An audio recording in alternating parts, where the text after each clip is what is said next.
चलिए, तो स्टार्ट करते हैं इनर्शियल और नॉन इनर्शियल फ्रेम्स के कंसेप्ट को। तो एक छोटे से एग्जाम्पल से, एक छोटी सी कहानी से अपन अपनी चर्चा की शुरुआत करते हैं। मान लो ये एक ट्रेन, थोड़ा अच्छे से ही बना देता हूँ मैं। मान लो ये एक ट्रेन है और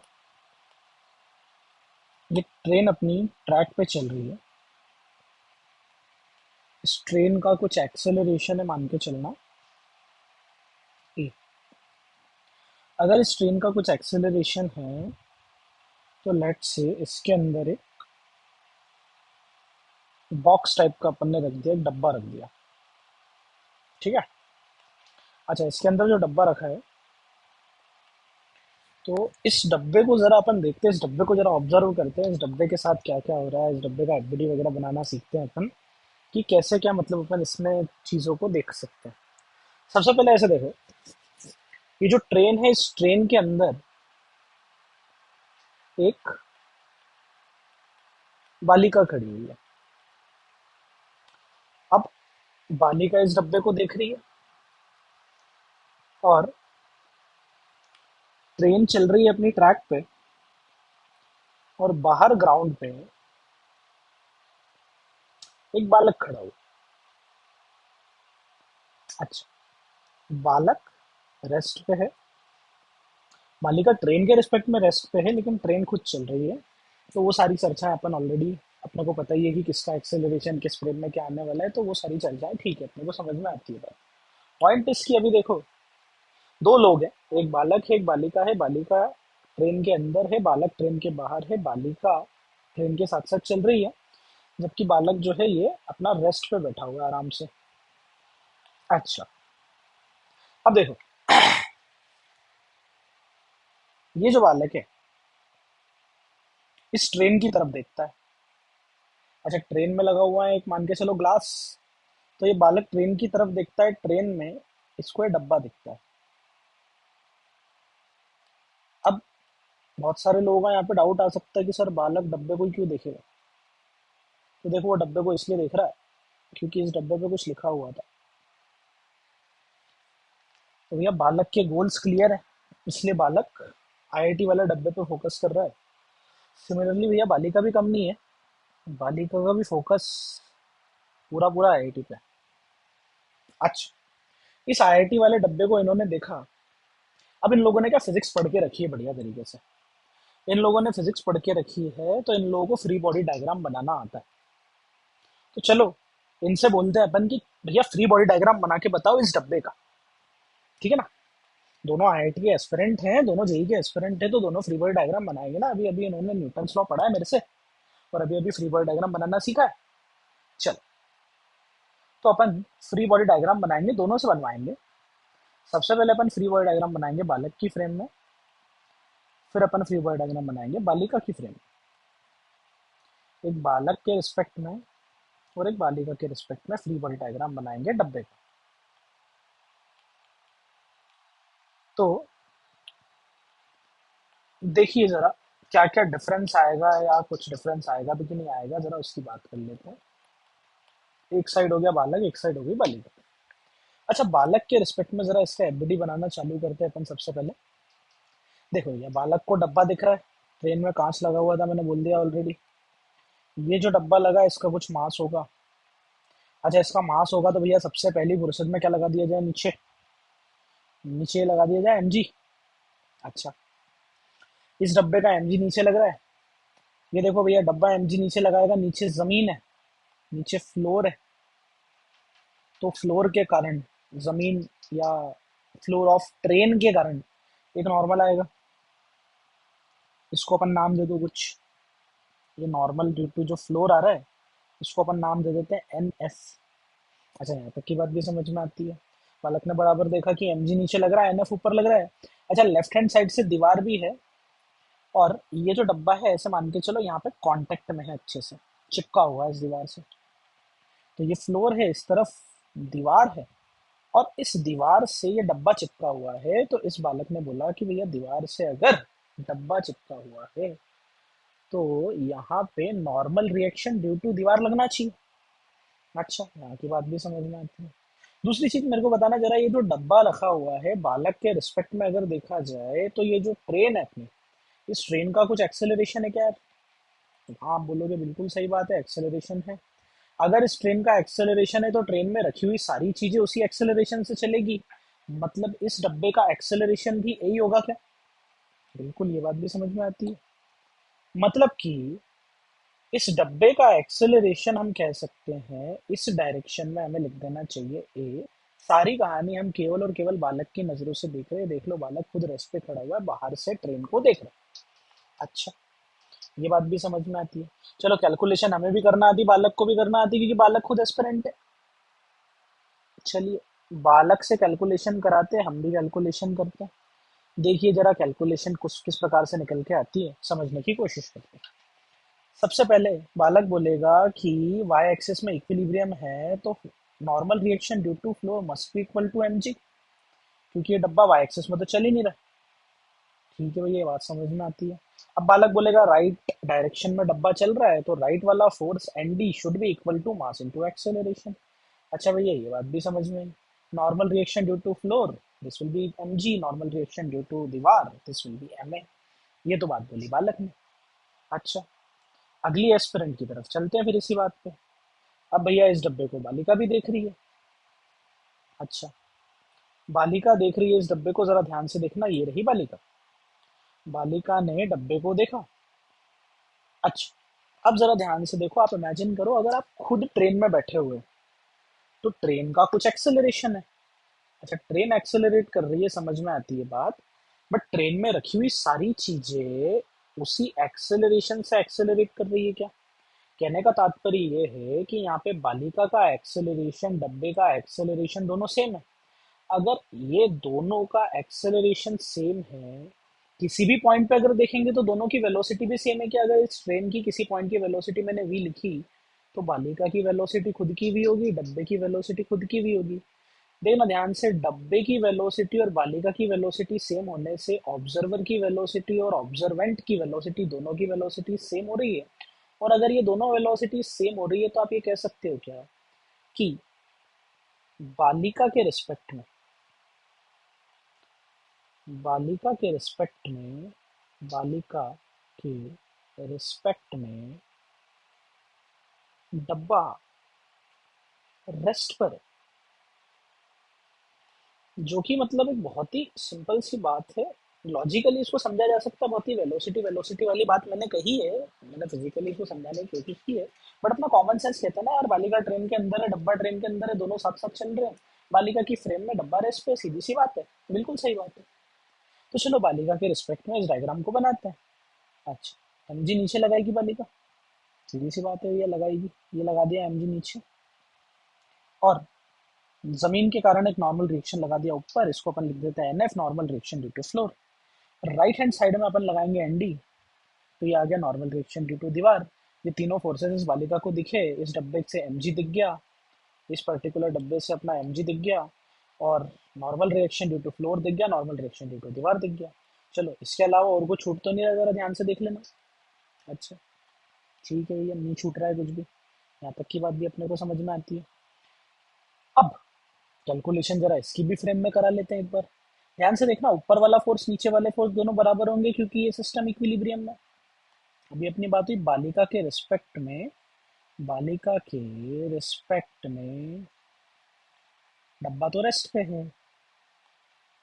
बालिका के रिस्पेक्ट में डब्बा रेस्ट पे है, डब्बा रेस्ट पे मतलब सीधे सीधे इक्विलिब्रियम आ गया। इक्विलिब्रियम में normal reaction due to floor should be equal to M G. ठीक है, यहाँ तक की बात समझ आती है। लेकिन क्योंकि इसमें इक्विलिब्रियम है, आप देखो राइट हैंड साइड में एक नॉर्मल रिएक्शन ड्यू टू दीवार लग रहा है। अच्छा, राइट हैंड साइड में नॉर्मल रिएक्शन ड्यू टू दीवार लग रहा है, लेकिन लेफ्ट हैंड साइड में तो कोई फोर्स है ही नहीं। देख लो आप, लेफ्ट हैंड साइड में कहीं पर भी इस डब्बे में कोई फोर्स है ही नहीं। तो बालिका ये बोलेगी कि राइट हैंड साइड में नॉर्मल रिएक्शन ड्यू टू दीवार है, और लेफ्ट हैंड साइड में कोई फोर्स नहीं है, लेकिन फिर भी ये डब्बा इक्विलिब्रियम में है, मतलब नॉर्मल रिएक्शन ड्यू टू दीवार की वैल्यू जीरो होनी चाहिए क्या बालिका की फ्रेम में? तो यार, यहाँ तक जो भी मैंने रूल्स रेगुलेशन अपन ने जो कुछ भी अब तक सीखे थे वो लगाए हैं, तो डब्बे के एफबीडी अपन ने बनाए तो अपने हिसाब से बराबर ही है यार। बट यहाँ पे एक दिक्कत आ रही है, देखो आपको दिखी होगी एक दिक्कत। दिक्कत ये आ रही है कि बालिका की फ्रेम में और बालक की फ्रेम में ये जो वैल्यूज है ये मैच नहीं कर रही है। Normal reaction due to floor तो चलो ठीक है मैच कर गया, लेकिन नॉर्मल रिएक्शन ड्यू टू दीवार ये अलग अलग आ रहा है यार, ये मैच नहीं कर रहा है। अब अगर ये मैच नहीं कर रहा है तो कुछ तो समस्या है। अब समस्या कहाँ है, जरा उसको समझने की कोशिश करते हैं। चलो समस्या ढूंढते हैं। अच्छा बताओ, क्या न्यूटन गलत है क्या? न्यूटन ने नियम दिए हैं तो न्यूटन गलत है क्या? तो न्यूटन तो गलत नहीं है भैया। मतलब न्यूटन बाद में जाके रॉन्ग, बहुत सारे न्यूटन के लॉज बहुत सारे एप्लीकेशंस में नहीं लगे, लेकिन क्लासिकल मैकेनिक्स में तो लगभग लगभग सारी जगह पे लगे। तो न्यूटन की तो गलती नहीं है। अच्छा, फिर यार अपन ने जो दो ऑब्जर्वर्स की बात की, एक बालक की बात की है और एक बालिका की बात की है, इन दोनों में से कोई गलत है क्या? देखो जरा ध्यान से, इन दोनों के हिसाब से एफबीटी बना है, इन दोनों में से कोई गलत है क्या? अच्छा, अब जरा सोचा जाए तो गलती तो शायद इन दोनों में से किसी एक से हुई है, तभी तो आंसर मैच नहीं हो रहे, क्योंकि न्यूटन्स लॉ के नियम, न्यूटन के जो नियम है उसके हिसाब से आंसर तो दोनों फ्रेम में सेम आना चाहिए था, बट ये डिफरेंट आ रहा है, तो दोनों में से कोई एक गलत है, दोनों में से कोई एक सही है। अच्छा, यूजुअली देखो आपने देखा होगा बालिकाओं की गलती नहीं होती, बालकों की गलती होती, ज्यादातर बालिकाओं की गलती नहीं होती, लेकिन यहाँ पे एक रेयरेस्ट ऑफ द मोमेंट आया है जिस समय पे बालिका ने कुछ गलती की है। बालक ने सारे डायग्राम बिल्कुल करेक्ट बनाए हैं, बालिका ने कुछ गलती की है, तो यहाँ पे गलती बालिका की है। समझना जरा, बालिका की गलती क्या है, बालिका की गलती पे अपन फोकस करते हैं, बालिका की गलती क्या है जरा समझने की कोशिश करते हैं। चलिए, बालक और बालिका को जरा कंपेयर करो, बालक और बालिका को कंपेयर करोगे तो इम्पोर्टेंट चीज एक नोटिस कर पाए क्या आप अब तक, कि बालक रेस्ट पे, बालक स्टेशनरी है, बालक स्टेशनरी है, बालक रेस्ट पे है, जबकि बालिका एक्सेलरेटेड, बालिका का कुछ एक्सेलरेशन है, बालिका एक्सेलरेटेड है, बालक स्टेशनरी है, तो दोनों ऑब्जर्वर्स को यदि ध्यान से देखा जाए तो दोनों ऑब्जर्वर्स का नेचर अलग है। एक ग्राउंड के रिस्पेक्ट में रेस्ट पे है, जबकि दूसरा वाला ऑब्जर्वर ग्राउंड के रिस्पेक्ट में किसी एक्सेलरेशन ए से चल रहा है। मतलब हो सकता है कि ये जो एक्सेलरेशन आया है, इस एक्सेलरेशन के कारण कुछ गड़बड़ी हुई है। तो वो गड़बड़ी क्या है, अपन जरा समझने की कोशिश करते हैं। चलो, जब भी कोई बड़ी प्रॉब्लम आए तो उसे सॉल्व करने का सबसे सिंपल तरीका कि आप हमेशा बैक टू बेसिक्स चले जाया करिए, बेसिक्स से एकदम प्रॉब्लम को सॉल्व करें। प्रॉब्लम अब ये है कि एक ऑब्जर्वर हमारा रेस्ट पे है, दूसरा ऑब्जर्वर हमारा चल रहा है, तो अब इन दोनों ऑब्जर्वर्स की कैलकुलेशन कैसे की जाए, समझा जाए, सोचा जाए, देखते हैं। मान लेते हैं कि एक कोऑर्डिनेट सिस्टम है, ये आ गया भाई साहब कोऑर्डिनेट सिस्टम, ये वाई एक्सिस, ये एक्स एक्सिस, इस कोऑर्डिनेट सिस्टम का नाम मैंने रख दिया एस। अब देखो ये एस जो है ये फ्रेम ऑफ रेफरेंस किसी ऑब्जर्वर की बोल लेते हैं, मान लेते हैं ये एस है फ्रेम ऑफ बालक। अच्छा, बालक की फ्रेम पे आपने ध्यान दिया होगा, बालक की फ्रेम जो है, बालक की फ्रेम स्टेशनरी है, बालक की फ्रेम रेस्ट पे। अगर बालक की फ्रेम रेस्ट पे है तो मैं एस वाली फ्रेम को बोल रहा हूँ कि ये वाली फ्रेम रेस्ट पे है। लेकिन अगर बालिका के रिस्पेक्ट में देखा जाए तो बालिका के हिसाब से अगर मैं फ्रेम बनाऊंगा, तो अभी अपनी बात हुई ना, बालिका एक एक्सेलरेटेड ऑब्जर्वर है, तो बालिका की सबसे पहली बात फ्रेम अलग है, बालिका अलग तरीके से चीज़ों को परसीव कर रही है, और बालिका खुद एक्सेलरेटेड है, मतलब इसकी बालिका की फ्रेम चल सकती है क्या? एस डैश अपन इसको नाम दे देते हैं, एक्स डैश वाई डैश अपन एक्सिस को नाम दे देते हैं, एस डैश अपन मान लेते हैं फ्रेम ऑफ बालिका है। और इस फ्रेम ऑफ बालिका में एक इम्पॉर्टेंट चीज कि ये जो फ्रेम है ये एक्सेलरेटेड फ्रेम है, एक्सेलरेटेड फ्रेम है, कहने का मतलब समझना, ये फ्रेम ये फ्रेम खुद एक्सेलरेट कर सकती है, फ्रेम खुद चल सकती है ऐसे, जबकि ऐसा कुछ हमें इस फ्रेम में देखने को नहीं मिलेगा बालक की फ्रेम में। लेकिन बालिका की जो फ्रेम है, अभी मैंने चला के दिखाई थी, ये बालिका की फ्रेम खुद चल सकती है क्योंकि बालिका की फ्रेम एक्सेलरेटेड। तो at any point of time, at any instant, हम मान लेते हैं कि फ्रेम कुछ ऐसी दिख रही है दोनों एट एनी इंस्टेंट। अच्छा, ये दोनों की दोनों फ्रेम्स का फोकस किसी एक पॉइंट पे ही था ना मेरे भाई। ये देखो, अपन मान लेते हैं वो पॉइंट है पी। इस पॉइंट को दोनों की दोनों फ्रेम देख रही है। थोड़ा सा इसको साइड में भी बना लेता हूँ, यहाँ पे बना लेता हूँ। कोई पॉइंट है पी, इस पॉइंट को दोनों की दोनों फ्रेम देख रही है। देखिए, इस पॉइंट पी का पोजीशन वेक्टर एस के रिस्पेक्ट में कुछ ऐसा आएगा आर, और जबकि एस डैश के रिस्पेक्ट में कुछ ऐसा आएगा क्या, देखना, आर डैश। और एक काम करता हूँ, मैं यहाँ से एक लाइन खींच देता हूँ, ये लाइन मैं ज्वाइन कर देता हूँ इन दोनों फ्रेम्स के ओरिजिन को। इसको मैं बोल देता हूँ कैपिटल आर। तो देखना ध्यान से, मैंने एक ट्रायंगल बना लिया है। इस ट्रायंगल में क्या किया है कि मैं किसी पॉइंट पी को ऑब्जर्व कर रहा हूँ, और इस पी पॉइंट को ऑब्जर्व करने के लिए मुझे एक चीज समझ में आ रही है कि इस पी पॉइंट का पोजीशन वेक्टर एस से है आर, एस डैश से है आर डैश, और इन एस और एस डैश के ओरिजिन्स के बीच में जो डिस्टेंस है वो है आर। अभी अपनी बात हुई थी कि ये जो फ्रेम है एस डैश वाली फ्रेम, ये खुद चल सकती है। मतलब ये जो आर दिख रहा है आपको पिंक कलर में, ये वेरी करेगा क्या? बिल्कुल वेरी कर सकता है। अच्छा, किसी भी मोमेंट पे अपने को ट्रायंगल बनाना है, यहाँ पे अपन ट्रायंगल लॉ लगा लेते हैं। काम करते हैं, ट्रायंगल हमारा बना हुआ है, वेक्टर्स हमारे बने हुए हैं, तो इसमें ट्रायंगल लॉ लगा लेते हैं। अच्छा, ट्रायंगल लॉ लगाने जाते हैं, तो ये देखिएगा जरा, यहाँ से आ रहा है अपना आर, यहाँ से आ रहा है आर डैश, और यहाँ से आ रहा है कैपिटल आर। अच्छा, इसमें ट्रायंगल लॉ लगाते हैं। देखो, ट्रायंगल लॉ ऐसे लगा सकते हैं कि अपन यहाँ से यहाँ तक चलते हैं, इस डायरेक्शन में। इस डायरेक्शन में अगर मैं चलूंगा तो देखना, कैपिटल आर की डायरेक्शन में चला, फिर आर डैश की डायरेक्शन में चला, तो इन दोनों को पॉजिटिव रख दो। फिर आप आर की डायरेक्शन से अपोजिट चले तो आर को नेगेटिव रख दो। This should be equal to zero, क्योंकि आप सेम पॉइंट पर मूव करके आ गए। अच्छा, इसको जरा अपन अच्छे सॉल्व करके लिख देते हैं। मैं बोल देता हूँ आर डैश वेक्टर की वैल्यू, ध्यान से देखना, आर माइनस कैपिटल आर आएगी क्या? देखना जरा, आर डैश की वैल्यू, आर डैश वेक्टर की value R vector minus capital R vector आ रही है। तो पोजीशन वेक्टर आर डैश जो थी, याद करना, ये position with respect to S dash थी, ये थी विथ रिस्पेक्ट टू एस। याद करना जरा ये इस डायग्राम से। अच्छा, पोजीशन आ गया, पोजीशन को एक बार डिफरेंशिएट करूंगा, वेलोसिटी मिलेगी। अगर मैंने इसका डबल डिफरेंशिएशन कर दिया तो क्या मिलेगा भैया? डबल डिफरेंशिएशन से एक्सेलरेशन मिलेगा ना। चलो डबल डिफरेंशिएट करते हैं। लिख दो भाई, D square by D T square R dash vector बराबर D square by D T square R vector minus D square by D T square capital R vector. चलो यार, इसकी चर्चा कर लेते हैं। इसके एक्सेलरेशन को मैं ए डैश बोल लेता हूँ, इसके एक्सेलरेशन को मैं स्मॉल ए बोल लेता हूँ, इसके एक्सेलरेशन को लेट से कैपिटल ए बोल लेता हूँ।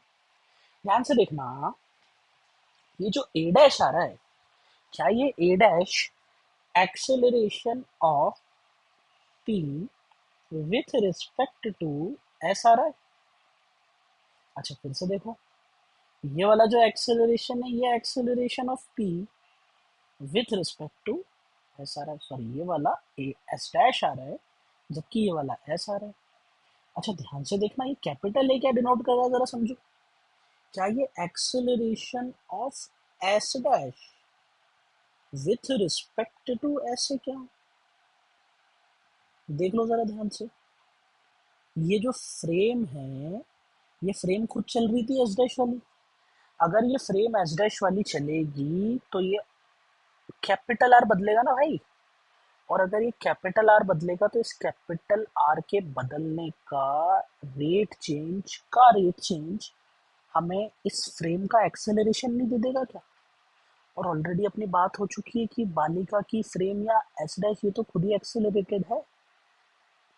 तो हमें रिलेशन मिला एस डैश के एक्सेलरेशन में, एस के एक्सेलरेशन में, और एस डैश का acceleration with respect to S में। अच्छा, ध्यान से देखो फिर इसी बात पे। अगर मैं बोलूँ कि ए डैश ए और कैपिटल ए में ऐसा रिलेशन है मैं इसे मल्टीप्लाई कर देता हूँ, मल्टीप्लाई बाय मास कर देता हूँ, तो यदि मैंने मल्टीप्लाई किया तो क्या ये एम ए डैश बराबर M A minus M A बनेगा क्या? देखना ध्यान से भाई, ये है force on P in frame of A, in frame of S dash. ये है force on P in frame of S. देखो जरा ध्यान से, ये M A dash S dash की फ्रेम का फोर्स है, एम ए एस की फ्रेम का फोर्स है। और देखो क्या ये एक टर्म एक्स्ट्रा आ रही है क्या? ध्यान से देखना, ये जो एक्स्ट्रा टर्म आ रही है, ये एक्स्ट्रा टर्म क्या डिनोट कर रही है? ये एक्स्ट्रा टर्म, सबसे पहली बात, ये एक्स्ट्रा टर्म जो आ रही है बताना चाह रही है कि दोनों फ्रेम में फोर्सेस बराबर नहीं है। देख लो, एस डैश की फ्रेम में फोर्स अलग आएगा जबकि एस की फ्रेम में फोर्स अलग आएगा। और ये जो एक्स्ट्रा फोर्स आ रहा है, ये इनका डिफरेंस आएगा कुछ अलग, एक एक्स्ट्रा टर्म आएगी इसके अंदर जो कि एस डैश और एस के रिलेशन को समझा रही है। अब ये जो एक्स्ट्रा टर्म है, ये एक्स्ट्रा टर्म क्या है? देखना ध्यान से, ये एक्स्ट्रा टर्म है क्या? मास इनटू ए डैश। ये मास ऑफ पी है, पॉइंट पी पे हम फोर्स निकाल रहे थे तो पी का ही मास लेंगे। ये मास ऑफ पी है, जबकि ये acceleration of S dash with respect to S है क्या? ये वाली टर्म तो देखो मैंने ऊपर ही आपको बताई थी अभी, acceleration of S dash with respect to S. सीधी सी भाषा में क्या capital A acceleration of moving frame with respect to stationary frame है क्या? तो हाँ भैया, ये बात भी समझ में आती है। तो ये acceleration of S dash with respect to S है, या और सिंपल सी भाषा में आप इसको कह सकते हो क्या कि एक्सेलरेशन ऑफ मूविंग फ्रेम किसी ऑब्जर्वर की है, ये एक्सेलरेशन तो ऑब्जर्वर का है। ये तो एक्सेलरेशन ऑब्जर्वर का है, मतलब ऑब्जर्वर के एक्सेलरेशन से पी पॉइंट का मास मल्टीप्लाई हो रहा है, तो एक एक्स्ट्रा टर्म आ रही है। This is actually this is actually a fictitious force, fictitious force. ये वाला जो फोर्स है, ये जो हम एम ए डैश निकाल रहे हैं, ये फिक्टिशियस फोर्स है। सिंपल सी भाषा में ये नकली फोर्स है, ये एक्चुअली है नहीं, ये बस दिख रहा है हमें, ये बस आ जा रहा है मैथमेटिकली। अभी आता कैसे है इसको अपन प्रैक्टिकली भी समझेंगे। बट यहाँ से देखो, एक बहुत बढ़िया सा पॉइंट हमें क्लियर हुआ है कि F for accelerated observer, F for accelerated observer, क्या ये force for stationary observer minus एक नकली फोर्स, एक फिक्टिशियस फोर्स या एक सूडो फोर्स आता है क्या? सूडो शब्द का मतलब होता है जो कि है पर दिख नहीं रहा। बेसिकली एक फोर्स था जिसको आप अकाउंट नहीं कर रहे थे। अपनी अभी बात चल रही थी ना कि ये जो बालिका है, इस बालिका की कुछ गलती है, इस बालिका की फ्रेम में इसकी कुछ गलती थी। अब ये बालिका की गलती क्या थी कि ये बालिका की गलती कोई नहीं थी, बालिका ने बस अब तक ये वाला कंसेप्ट नहीं पढ़ा था। कौन सा कंसेप्ट? ये सूडो फोर्स वाला कंसेप्ट, ये जो फिक्टिशियस फोर्स वाला कंसेप्ट है, ये नहीं पढ़ा था उसने। तो अगर बालिका को ये बता दिया जाए कि यार आप एक एक्सेलरेटेड ऑब्जर्वर है, तो एक्सेलरेटेड ऑब्जर्वर को याद आएगा कि हाँ, स्टेशनरी ऑब्जर्वर वाला फोर्स तो मेरी फ्रेम में आएगा ही आएगा, साथ ही साथ एक सूडो फोर्स वाली टर्म को मुझे माइनस करना पड़ेगा। अच्छा, तो एक फोर्स हमारा इस पूरी फ्रेम में मिसिंग था। ये जो बालिका की फ्रेम की हमने शुरू में बात की थी, ध्यान से देखना, बालिका क्या एक एक्सेलरेटेड फ्रेम की ऑब्जर्वर थी क्या? बालिका खुद देखो ट्रेन पे बैठी हुई है, बालिका खुद ट्रेन पे बैठी हुई है, बालिका का खुद का कुछ एक्सेलरेशन है, मतलब बालिका जिस प्रकार की ऑब्जर्वर है उसका खुद एक्सेलरेशन है। हमने अभी देखा बालिका की फ्रेम जिसको मैंने एस डैश नाम दिया, उस एस डैश फ्रेम में एक एक्स्ट्रा फोर्स आना चाहिए, इस एक्स्ट्रा फोर्स के बारे में उसको पता नहीं था, अब पता चला है। तो चलो फिर उसकी गलती अपन करेक्ट करेंगे ऐसी बात पे। चलो फिर उसकी गलती करेक्ट करते हैं। देखो ज़रा, हम एक काम करते हैं, उस डायग्राम को कॉपी कर लेते हैं वो जो शुरू में हमने बनाया था। तो बात कर लेते हैं इस पर्टिकुलरली डायग्राम की। ये देखिए, इसको मैंने किया कॉपी, हम इसे फिर से यहाँ पे बना लेते हैं। तो ये डायग्राम आ चुका है हमारा। अच्छा, अब ज़रा जो इन्फॉर्मेशन हमें मिली है उस इन्फॉर्मेशन को मद्देनज़र रखते हुए इस डायग्राम को बनाना स्टार्ट करते हैं। सबसे पहली बात, ऑब्जर्वर हमारे दो प्रकार के होते हैं। एक ऑब्जर्वर जो कि या तो रेस्ट पे हो या फिर यूनिफॉर्म वेलोसिटी से मूव कर, यूनिफॉर्म वेलोसिटी या यूनिफॉर्म, अभी स्पीड कर देते हैं इससे अपन सिंपल के लिए, यूनिफॉर्म स्पीड से मूव कर रहा हो, तो ऐसे ऑब्जर्वर को आप कहोगे इनर्शियल ऑब्जर्वर। इसकी फ्रेम है मेरे भाई इनर्शियल फ्रेम। अब एक प्रकार का ऑब्जर्वर ये होता है, सेकंड ऑब्जर्वर कैसा होता है यार? सेकंड ऑब्जर्वर होता है जिसका कुछ एक्सेलरेशन हो। एक्सेलरेशन कांस्टेंट हो सकता है, एक्सेलरेशन वेरिएबल हो सकता है, बट कुछ एक्सेलरेशन होना चाहिए। यदि एक्सेलरेशन है तो ऐसे ऑब्जर्वर को आप कहोगे this is non inertial observer. दो प्रकार के डिफरेंट डिफरेंट ऑब्जर्वर्स हैं। ऑब्जर्वर पे भी डिपेंड करेगा कि उनके कारण एफबीडीज वगैरह कैसे बनाए जाए, न्यूटन्स लॉ कैसे लगाए जाए। यदि इनर्शियल ऑब्जर्वर है, यदि ऑब्जर्वर रेस्ट या यूनिफॉर्म स्पीड से चल रहा है, तो आप देख सकते हो यहाँ पे कोई एक्स्ट्रा फोर्स नहीं आएगा। यदि ये फ्रेम ही नहीं चल रही होती, सोचो, यदि ये फ्रेम ही नहीं चल रही होती, ये एस डैश वाली फ्रेम ही नहीं चल रही होती, तो क्या आर डैश का डिफरेंशिएशन, या सॉरी कैपिटल आर का डिफरेंशिएशन जीरो नहीं हो जाता क्या यहाँ पे? अगर ये डिफरेंशिएशन जीरो हो जाता तो क्या दोनों फ्रेम का एक्सेलरेशन सेम आ जाता? मतलब अगर आप एक रेस्ट के ऑब्जर्वर या इनर्शियल ऑब्जर्वर की नज़रों से मोशन को देख रहे हैं, तो आपको सूडो फोर्स जैसी कोई चीज का ध्यान नहीं रखना है। आपको सूडो फोर्स जैसी कोई चीज का ध्यान नहीं रखना है। लेकिन अगर आप नॉन इनर्शियल फ्रेम ऑब्जर्वर की नज़रों से किसी मोशन को ऑब्जर्व करते हैं, तो फिर आपको सूडो फोर्स का ध्यान रखना है। चलिए, ये बात भी समझ में आती है। ध्यान क्या रखना है, देखो, हमें जो टर्म मिली थी, हमें ये वाली जो इक्वेशन मिली थी, इस इक्वेशन में आपको दिख रहा है ना, सूडो फोर्स को मुझे माइनस करना है, इसे मैं वेक्टर फॉर्म में लिख देता हूँ। मुझे सूडो फोर्स को देख लीजिए माइनस करना है अगर मुझे एक्सेलरेटेड ऑब्जर्वर की फ्रेम में फोर्स निकालना है। सूडो फोर्स को माइनस करने का मतलब ये है, समझना ध्यान से, कि यदि कोई फ्रेम है, यदि कोई ऑब्जर्वर है, सिंपल सी भाषा में ये मान लीजिए ऑब्जर्वर है, ऑब्जर्वर रुका हुआ है, लेकिन क्या, ऐसे मान लीजिए ऑब्जर्वर चल रहा है, क्योंकि हम एक्सेलरेटेड ऑब्जर्वर की बात कर रहे हैं, तो मान लीजिए ऑब्जर्वर को अपन ने एक, वो जो एयरपोर्ट्स में बेल्ट्स लगे होते हैं उन बेल्ट्स पे रख दिया, ये बेल्ट इसे चला रहा है किसी एक्सेलरेशन ए से। अब ऑब्जर्वर यदि किसी बॉक्स को देखता है जो कि ग्राउंड के रिस्पेक्ट में रेस्ट पे है, ग्राउंड के रिस्पेक्ट में रेस्ट पे है, लेकिन इस ऑब्जर्वर को ये बॉक्स इसकी फ्रेम में क्या पीछे जाता हुआ दिखेगा?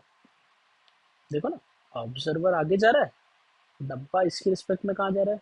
पीछे जा रहा है। ये तो वही बात होगी, ट्रेन के बाहर हमने देखा खिड़की से, तो हम तो आगे जा रहे थे, लेकिन पेड़ हमको कहाँ जाते हुए दिख रहे थे? पीछे जाते हुए दिख रहे थे ना भैया। तो ये वही बात हो गई कि ऑब्जर्वर आगे जा रहा है, लेकिन डब्बा कहाँ आ रहा है? डब्बा तो पीछे आ रहा है। अच्छा, डब्बा अगर पीछे आ रहा है तो डब्बा पीछे आने का रीजन आप ऐसे समझा सकते हो, देखो ध्यान से, ये ऑब्जर्वर कौन सा वाला है? ये फर्स्ट वाला ऑब्जर्वर है कि सेकंड वाला है? जो मैंने अभी दो प्रकार के ऑब्जर्वर की बात की, ये फर्स्ट वाला है या सेकंड वाला है? ध्यान से देखना, ये जो ऑब्जर्वर है, इस ऑब्जर्वर का एक्सेलरेशन है, मतलब ये सेकंड वाला ऑब्जर्वर है। सेकंड वाला ऑब्जर्वर है तो इसको आपको सूडो का ध्यान रखना है। और अगर सूडो फोर्स का आपको ध्यान रखना है तो देखो ध्यान से, सूडो फोर्स अपोजिट लगता है, सूडो फोर्स में माइनस आता है। अब यदि इस सूडो फोर्स में माइनस का साइन आ रहा है तो किसके अपोजिट लगता है? तो ये ऑब्जर्वर के एक्सेलरेशन के अपोजिट लगता है। मतलब कि अगर ऑब्जर्वर राइट में जा रहा है तो हम इस ऑब्जर्वर की फ्रेम में कह सकते हैं एक फोर्स लगेगा, एक फिक्टिशियस फोर्स लगेगा, एक सूडो फोर्स लगेगा इन फ्रेम ऑफ ऑब्जर्वर। तो ऑब्जर्वर के फ्रेम में सूडो फोर्स लगाने का एकदम सिंपल सा तरीका, पहला point, pseudo force, pseudo force कहाँ एक्ट करेगा? तो सूडो फोर्स एक्ट करेगा opposite to, opposite to acceleration of observer. बिल्कुल सही बात। दूसरा, इसका मैग्नीट्यूड क्या होगा? तो इसका मैग्नीट्यूड देखो हमने निकाला, ये ये तो यही इसका मैग्नीट्यूड है। तो ये जो एक्स्ट्रा फोर्स मैं जिसे बोल रहा था, जिसे बाद में मैंने फिक्टिशियस फोर्स कहा, इसका मैग्नीट्यूड m इंटू ए, ये क्या? तो बिल्कुल सही बात है, ये जो मैग्नीट्यूड है सूडो फोर्स का एफ टी की, एम ए है। तो मास किसका है? तो मास तो ऑब्जेक्ट का है जिस पे फोर्स माना जा रहा है, लेकिन एक्सेलरेशन ऑब्जेक्ट का नहीं है। एक्सेलरेशन ध्यान से देखो किसका है, ऊपर देखना, ये एक्सेलरेशन किसका है? Acceleration of H dash with respect to X, या सिंपल सी भाषा में एक्सेलरेशन ऑफ ऑब्जर्वर। तो मास इनटू एक्सेलरेशन में मास तो ऑब्जेक्ट का आएगा, लेकिन एक्सेलरेशन किसका आएगा मेरे भाई? एक्सेलरेशन आएगा ऑब्जर्वर का। बताओ यार, यहाँ तक की बात समझ आई कि नहीं आई? अच्छा, ये बात भी दिमाग में तो जाती है।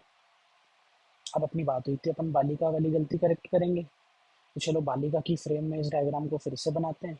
बालिका की फ्रेम में, बालिका की फ्रेम में सूडो करेक्शन करते हैं। सूडो फोर्स का वो जो करेक्शन हमने किया है, वो सूडो करेक्शन हम कर लेते। करेक्शन बोलना तो वैसे गलती होगा, उसका कंसेप्ट ही है प्रॉपर, पर ठीक है, बोल दिया तो बोल दिया। तो बालिका की फ्रेम में सूडो करेक्शन, या बालिका की फ्रेम में जरा हम सूडो फोर्स लगाते हैं, क्योंकि बालिका, ध्यान से देखो, बालिका खुद एक एक्सेलरेटेड ऑब्जर्वर है। तो बालिका के रिस्पेक्ट में डब्बा बनाते हैं। ये लो भैया, डब्बे का एफबीडी बनाया, डब्बा, dabbas FBD with respect to बालिका।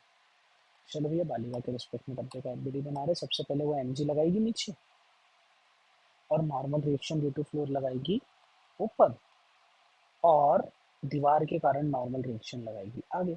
देख लो ध्यान से, डायग्राम देख लेते फिर से एक बार। एमजी नीचे आ जाएगा इस डायग्राम में, normal reaction due to floor ऊपर आएगा, नॉर्मल रिएक्शन ड्यू टू दीवार इधर आएगा। अच्छा, बालिका ध्यान से देखो, बालिका के रिस्पेक्ट में डब्बा रेस्ट पे, बालिका के रिस्पेक्ट में डब्बा रेस्ट पे, बात समझ में आती है? तो मतलब बालिका की फ्रेम में अगर हम बना रहे हैं इस डायग्राम को, तो इस डायग्राम को भी मैं रेस्ट पे मानूंगा। लेकिन याद करो, बालिका किस प्रकार की ऑब्जर्वर है? तो बालिका एक सेकंड प्रकार की ऑब्जर्वर है, यहाँ पे जो मैंने बताया था आपको। बालिका एक ऐसी ऑब्जर्वर है जो कि नॉन इनर्शियल फ्रेम वाली ऑब्जर्वर है, उसमें हमें सूडो लगाना है। सूडो लगाने की कंडीशन देखो जरा ध्यान से क्या है। सूडो लगाने की कंडीशन है कि सूडो फोर्स अपोजिट लगाना है, और उसका मैग्नीट्यूड हमें लिखना है। अपोजिट किसके? तो opposite to the acceleration of observer. अच्छा, ऑब्जर्वर का एक्सेलरेशन देखो जरा कहाँ है? तो ऑब्जर्वर का एक्सेलरेशन तो सर राइट में है।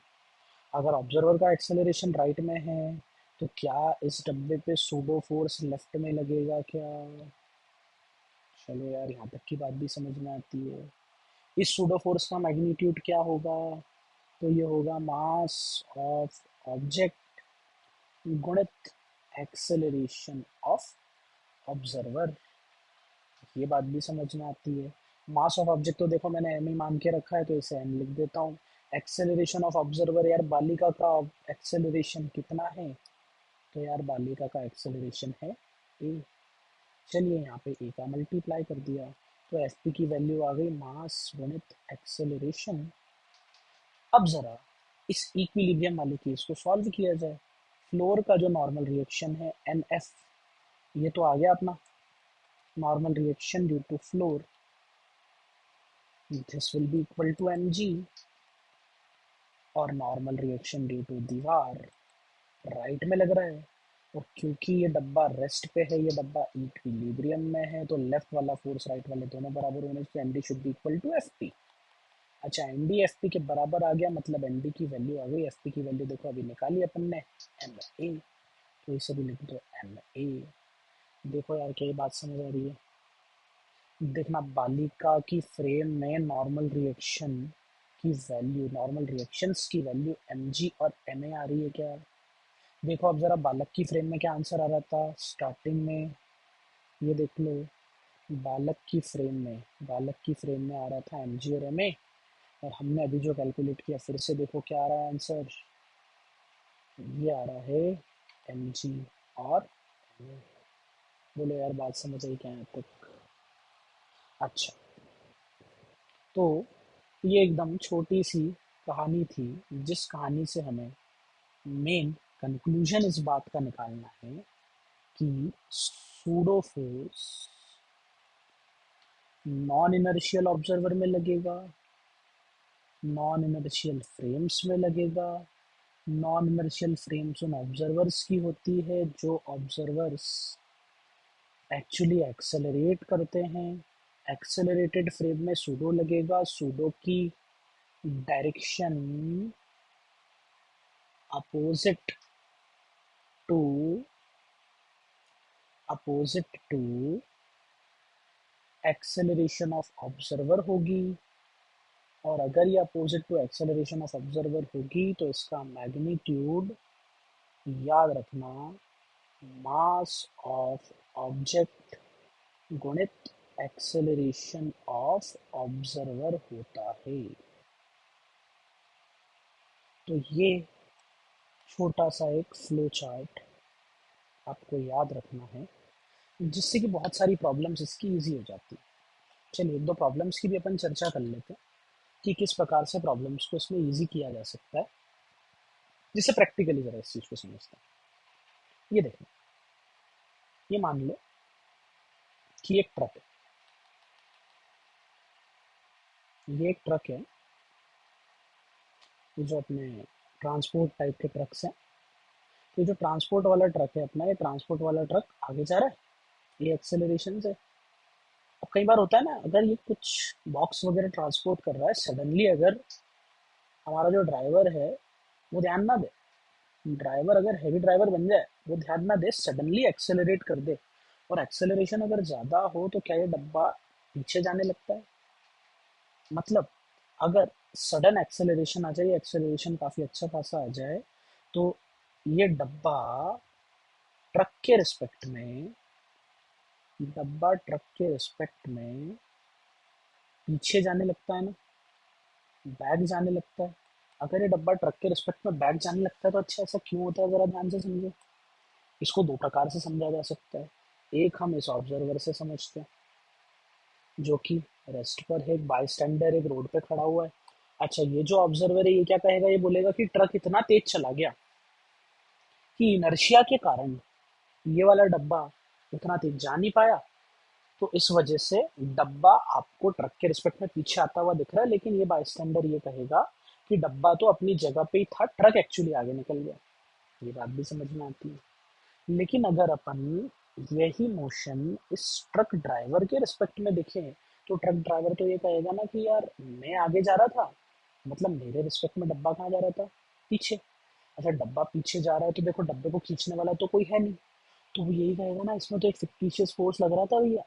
और ये जो फिक्टिशियस फोर्स था ये और कुछ नहीं, सूडो फोर्स था, क्योंकि वो बोलेगा मैं खुद जो ऑब्जर्वर हूँ, मैं तो एक्सेलरेटेड ऑब्जर्वर हूँ, और एक्सेलरेटेड ऑब्जर्वर की फ्रेम में हमेशा एक फिक्टिशियस फोर्स या एक सूडो फोर्स लगता है, जो कि बैकवर्ड डायरेक्शन में होता है।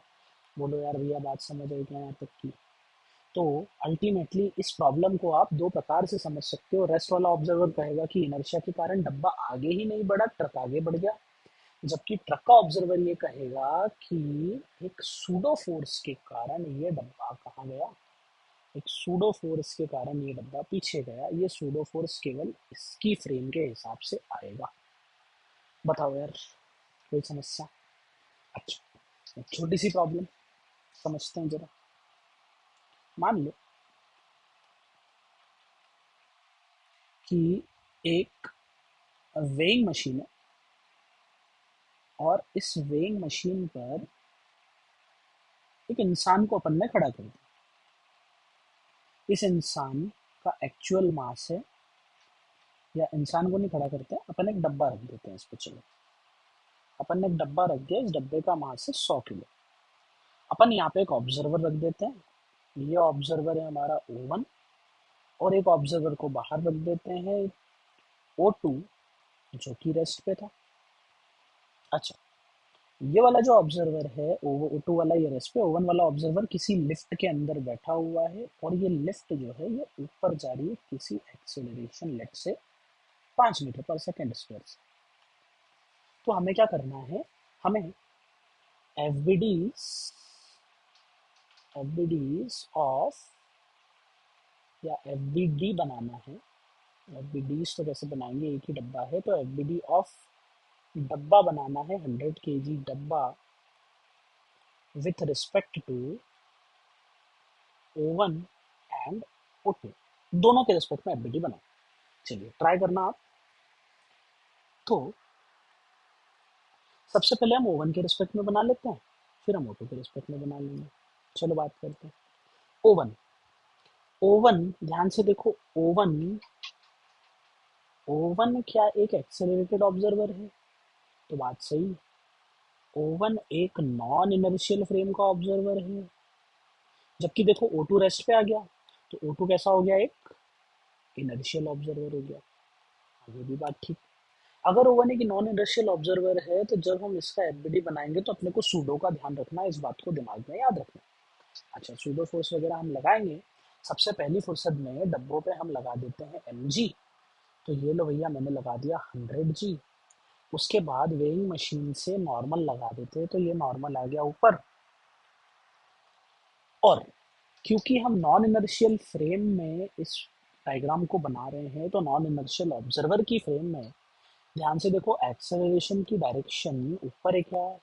और यदि एक्सेलरेशन की डायरेक्शन ऊपर है, तो इस पे जो सूडो की डायरेक्शन आनी चाहिए वो नीचे आनी चाहिए क्या? चलो यार, ये बात भी समझ में आती है। तो अपन ने बोल दिया कि यहाँ से अपन एक किसी पॉइंट पे लगा देते हैं pseudo F P, downward direction में। और सूडो फोर्स की वैल्यू होती है मास of object into acceleration of frame, जो कि देखो क्वेश्चन में 5 दे रखा है। ये देखना, 100 जो है मैं लिख देता हूँ यहाँ पे आपके लिए कि ये है मास ऑफ ऑब्जेक्ट, जबकि 5 क्या है, 5 है एक्सेलरेशन ऑफ फ्रेम। तो ध्यान से देखना, अगर कैलकुलेशन की जाए इस नॉन इनर्शियल ऑब्जर्वर की फ्रेम में, तो ये कैलकुलेशन यही कहेगी कि इस नॉन इनर्शियल ऑब्जर्वर की फ्रेम में ये डब्बा तो इक्विलिब्रियम पे है। देख लो, ओवन के रिस्पेक्ट में डब्बा इक्विलिब्रियम पे, तो ऊपर वाला फोर्स नीचे वाले फोर्स बराबर होंगे, तो एन की value 100 g plus F P के बराबर होगी। तो ये लो 100 बराबर, सॉरी एन बराबर 1000 प्लस एफ पी की वैल्यू आ गई 100 × 5। तो देख लो भैया, नॉर्मल रिएक्शन आ गया 1500। वेइंग मशीन की रीडिंग आपको निकालनी आती है, आप जी का डिवाइड करके वेइंग मशीन की रीडिंग भी निकाल सकते हैं, कोई समस्या वाली बात नहीं है। उसके बाद सेम डायग्राम आपको बनाना है, देख लो O2 के रिस्पेक्ट में। अच्छा, O2 के रिस्पेक्ट में जब हम डायग्राम बनाएंगे, तो ये जो O2 है, ये जो बाहर वाला ऑब्जर्वर है, क्या ये रेस्ट पे है? अगर ये रेस्ट पे है तो ये इनर्शियल ऑब्जर्वर था। इनर्शियल में कोई सूडो की चिंता नहीं करना है, तो बिना सूडो की चिंता करे सबसे पहले मैंने लगाया mg नीचे, फिर मैंने लगाया normal reaction due to machine ऊपर। और देखो, इस O2 ऑब्जर्वर को पूरी की पूरी लिफ्ट ऊपर जाती दिख रही है, और अगर ये पूरी की पूरी लिफ्ट ऊपर जा रही है, मतलब ये डब्बा भी ऊपर जा रहा है। तो जो लिफ्ट का एक्सेलरेशन, वे डब्बे का एक्सेलरेशन, तो ये O2 वाला ऑब्जर्वर एक सिंपल सी बात कहेगा कि भैया इस डब्बे का एक्सेलरेशन ऊपर की तरफ है 5 मीटर पर सेकेंड स्क्वायर। एम जी की वैल्यू लिख देता हूँ मैं 100 g। चलिए, अगर ये डब्बा चल रहा है तो O2 वाला ऑब्जर्वर बोलेगा ऊपर वाला फोर्स माइनस नीचे वाला फोर्स बराबर मास गुणित एक्सेलरेशन। तो एन की वैल्यू आ जाएगी 1000 प्लस मास की वैल्यू रख दो आप 100 × 5। तो ये एन की वैल्यू देख लो फिर से आगे 1000 + 500, मतलब कि एन बराबर 1500। देखो भैया दोनों फ्रेम में आंसर सेम आ रहा है। तो ये तो जस्ट एक एग्जांपल था जिसमें मैं आपको दोनों फ्रेम में डिफरेंस बताना चाह रहा था। अल्टीमेटली आप किसी भी एक फ्रेम से आगे से अप्लाई कर सकते हो। ध्यान देना बहुत सारे क्वेश्चंस में ये होगा कि नॉन इनर्शियल फ्रेम से कैलकुलेशन करना आसान होती है, और डिपेंडिंग ऑन केसेस कई बार इनर्शियल फ्रेम से भी आसान होती है। तो बेसिकली आपके पास टूल्स दोनों होने चाहिए। तो अगर आप दोनों टूल्स को समझ जाओगे तो केस टू केस आप वेरी करके इन एग्जाम्पल्स को लगा सकते हैं। चलिए फिर मिलता है।